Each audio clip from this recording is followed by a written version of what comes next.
काल में एक भी शिक्षक की प्राइमरी विद्यालय में, मध्य विद्यालय में, उच्च मध्य विद्यालय में एक भी शिक्षक की नियुक्ति नहीं हुई है। मेरा चुनौती है, चैलेंज। विश्वविद्यालय और कॉलेज में भी एक शिक्षक की नियुक्ति इनके द्वारा नहीं की।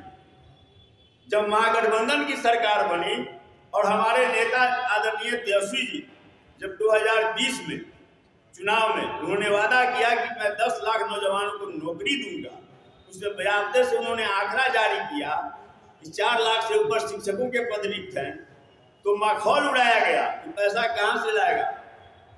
यही लोग बोलने वाले हैं, सार्वजनिक रूप से बोलने वाले हैं, प्रेस के सामने बोलने वाले हैं कि पैसा कहां से लाएगा, फुटबार बाप के यहां से लाएगा। लेकिन संकल्प था तेजस्वी जी का, और उसके बाद जो है सो जब महागठबंधन स्थिति आई, महागठबंधन की सरकार बनी, तब जो है सो शिक्षकों की नियुक्ति हुई। एक मसला उसमें और है जो बड़ा जोर से लोग उठाता है, डोमिसाइल का मामला। राष्ट्रीय जनता दल के संकल्प पत्र में है कि डोमिसाइल नीति लागू रहेगी बिहार में, बिहारी लड़कों को ही नौकरी में प्राथमिकता दी जाएगी। और अब चूंकि इनको तो अरंगा लगाना था, कुछ न कुछ अरंगा लगाते रहते थे बगैर तत्कालीन शिक्षा मंत्री के जानकारी के। विधानसभा में तत्कालीन शिक्षा मंत्री चंद्रशेखर जी जब एनडीए की सरकार बनी और ये लोग जो बयान दे रहे थे, तो उन्होंने विधानसभा में उन्होंने कहा कि जो मूल फाइल था उस पर कहीं भी डोमिसाइल हटाने की बात नहीं थी, लेकिन डोमिसाइल हटा दिया गया। आज भी बच्चे जो है सो सवाल कर रहे हैं कि डोमिसाइल क्यों हटाया गया। उसमें कहीं भी राजद की कोई जानकारी नहीं थी, और चूंकि ये तो चाहते थे कि ऐसा कुछ ऐसा रंगा लगाए जिससे कि नियुक्ति रुक जाए, इसलिए अब चूंकि माननीय मुख्यमंत्री जी का विशेषाधिकार है, लगा दिए, डोमिसाइल लागू हो गया। हम लोग कभी डोमिसाइल हटाने के पक्ष में न रहे हैं, न रहेंगे। अब वही मुख्यमंत्री जी के हाथों से नियुक्ति पत्र बटा, आप देखें शिक्षकों की नियुक्ति शुरू हुई।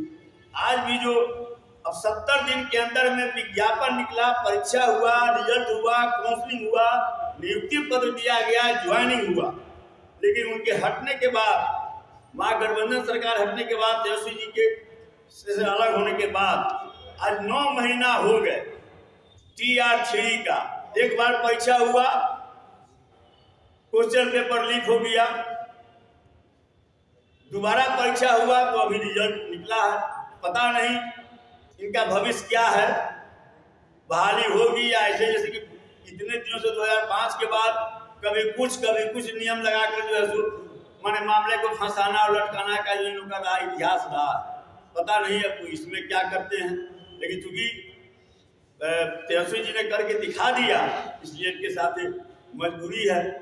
लेकिन उसमें भी देखिए कि एक बार लीक हो गया क्वेश्चन परीक्षा में, उसी ढंग से देख लीजिए विश्वविद्यालय और महाविद्यालय में संविदा पर शिक्षकों की नियुक्ति की गई।